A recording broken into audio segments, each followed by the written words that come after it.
Hello, this is Tony Heller from RealClimateScience.com. In this video, I'm going to take a trip down memory lane from 7 years ago.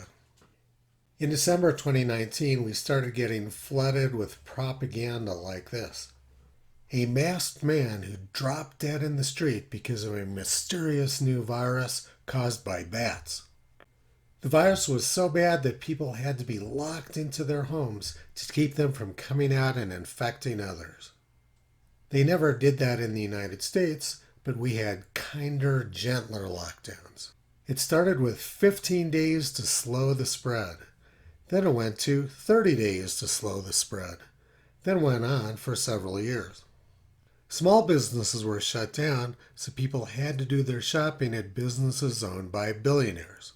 We were told that it's safer to shop in a store where there's hundreds of other people than it is to shop in a small business where you might be the only customer.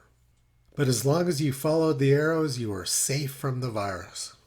The other option was to do your shopping at Amazon and give lots and lots of money to Jeff Bezos.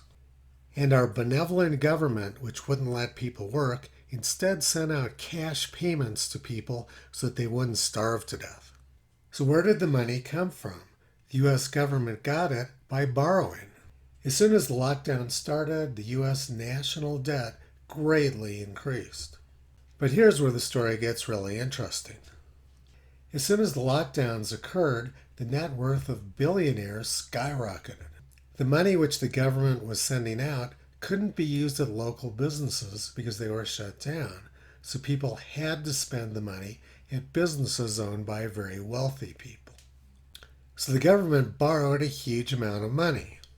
The only place people could use that money was at businesses owned by very wealthy people. So not surprisingly, the net worth of the top 0.1% skyrocketed.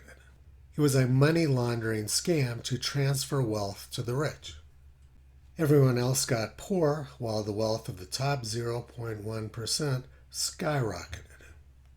But if we dig deeper, the story gets even more bizarre. Beginning a few months before the pandemic, the government started buying up huge amounts of treasury bills. This was the first time they ever did that, and they stopped buying them right when the lockdowns began.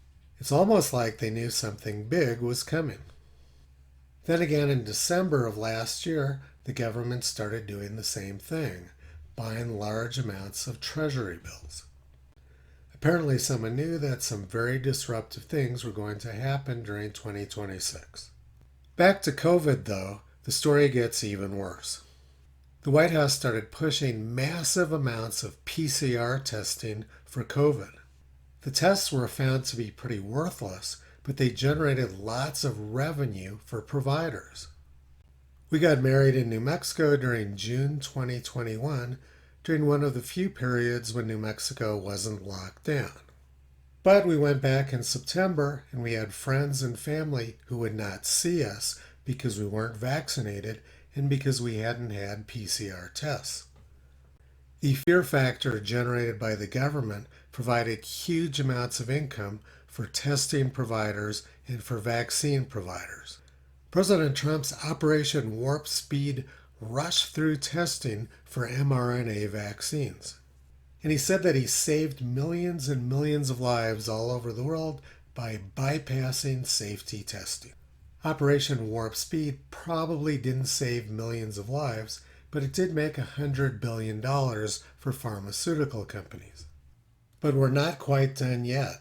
This graph shows interest payments on the national debt. This is because the government borrowed huge amounts of money after the lockdown started. Then they laundered the money through the public in the form of direct payments, which ended up in the bank accounts of billionaires. Now future generations are saddled with massive interest payments. What the government did was stole from our children to give the money to billionaires. You weren't given any choice. Small stores were shut down, so you had to shop at stores which were owned by very wealthy people. We were told that it's too dangerous to shop at a small store, but it was safe to shop at Walmart. And this was all enabled by a massive fear campaign done several months in advance. Many people were so scared that they would believe any nonsense coming out of the government. And I'll just leave with one more observation. It seems pretty clear that this guy's mask didn't work.